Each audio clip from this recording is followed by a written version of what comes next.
One Gospel, Part 130, The Crucifixion. When they brought Jesus out to a place called Golgotha in Aramaic, which means the place of the skull, there they crucified him. The soldiers also came up and mocked him. There they offered him wine vinegar to drink, mixed with myrrh, and said, "If you are the king of the Jews, save yourself." But after tasting it, he did not take it.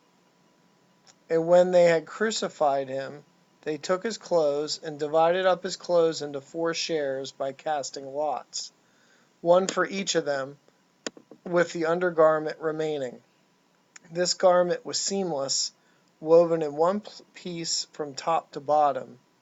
"Let's not tear it," they said to one another. They cast lots to see what each would get.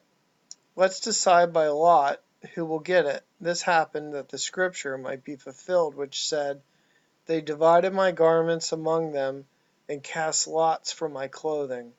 So this is what the soldiers did. And sitting down, they kept watch over him there.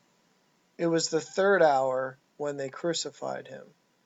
Pilate had a notice prepared and fastened to the cross. Above his head they placed the written notice of the charge against him.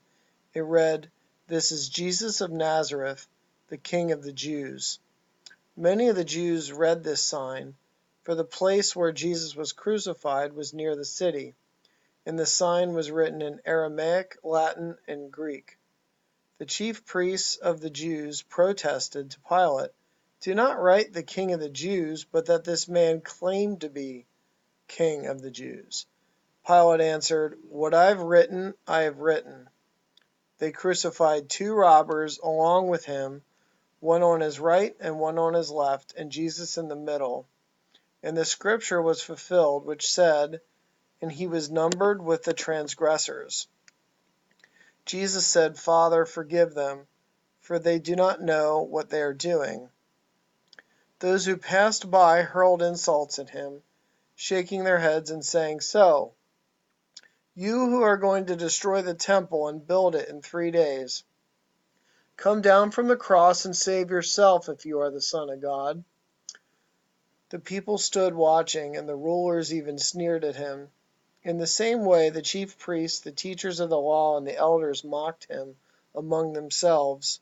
"He saved others," they said, "but he can't save himself. Let this Christ, this King of Israel, let him come down now from the cross, that we may see and believe in him. He trusts in God. Let God rescue him now if he wants him, for he said, 'I am the Son of God.' Let him save himself if he is the Christ of God, the chosen one." In the same way, the robbers who were crucified with him there also heaped insults on him. "Aren't you the Christ? Save yourself and us." But the other criminal rebuked him. "Don't you fear God," he said, "since you are under the same sentence. We are punished justly, for we are getting what our deeds deserve. But this man has done nothing wrong." Then he said, "Jesus, remember me when you come into your kingdom." Jesus answered him, "I tell you the truth, today you will be with me in paradise."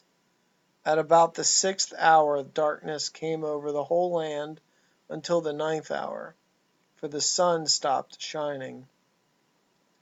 Near the cross of Jesus stood his mother's sister, Mary the wife of Clopas, and Mary Magdalene. When Jesus saw his mother there, and the disciple whom he loved standing near by, he said to his mother, "Dear woman, here is your son," and to the disciple, "Here is your mother." From that time on, this disciple took her into his home.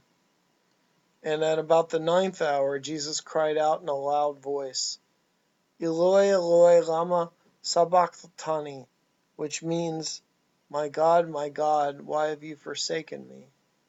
When some of those standing near there heard this, they said, "Listen, he's calling Elijah."